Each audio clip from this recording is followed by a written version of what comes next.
To మెగా9 TV. తెలంగాణలో కాంగ్రెస్ కు BJP support ఉందా?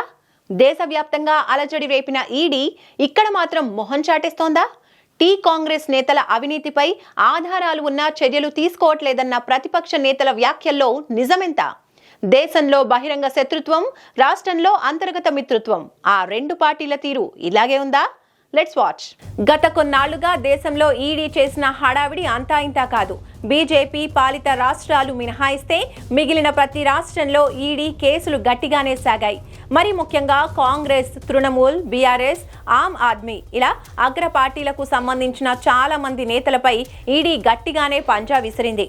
అయితే తెలంగాణలో ఈడీ ప్రభావం అంతగా లేదనేది కొంతమంది చెబుతున్న మాట. గత బీఆర్ఎస్ ప్రభుత్వంలో ఎమ్మెల్సీ కవిత, ఇతర బీఆర్ఎస్ నేతల చుట్టూ ఈడీ కేసులు ఓ రేంజ్ లో రచ్చ చేశాయి.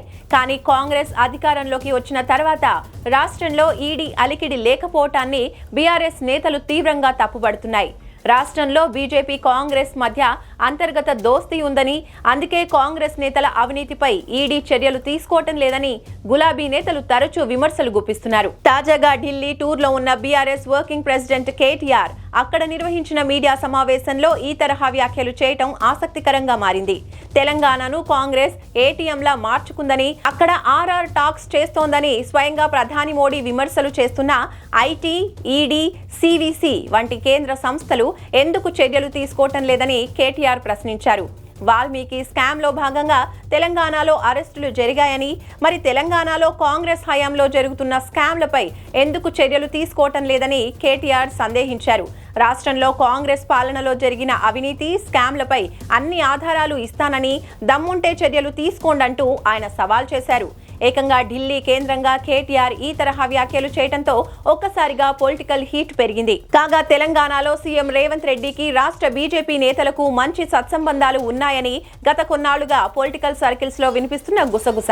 దేశంలో కాంగ్రెస్, బీజేపీ మధ్య ఎలాంటి శత్రుత్వం ఉన్నా రాష్ట్రంలో మాత్రం ఈ రెండు పార్టీల మధ్య దోస్తీ కొనసాగుతోందని, అందుకే బండి సంజయ్, కిషన్ రెడ్డి వంటి అగ్రనేతలు రేవంత్ ప్రభుత్వాన్ని ప్రశ్నించటం లేదనేది గులాబీ పార్టీ నుంచి వినిపిస్తున్న విమర్శ.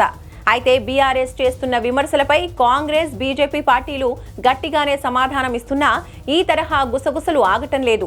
పైగా కాంగ్రెస్ పార్టీ అగ్రనేత రాహుల్ గాంధీకి తెలంగాణ సీఎం రేవంత్ రెడ్డికి మధ్య దూరం పెరిగిందని, దానికి కారణం బీజేపీ నేతలతో ఉన్న సత్సంబంధాలేనని చర్చ కూడా గట్టిగానే సాగుతోంది. మరి వీటన్నింటికీ టీ కాంగ్రెస్ సమాధానం ఇస్తుందా? బీఆర్ఎస్ డిమాండ్ చేస్తున్నట్టుగా టీ కాంగ్రెస్ నేతలపై ఈడీ చర్యలు ఉంటాయా అనేది చూడాలి.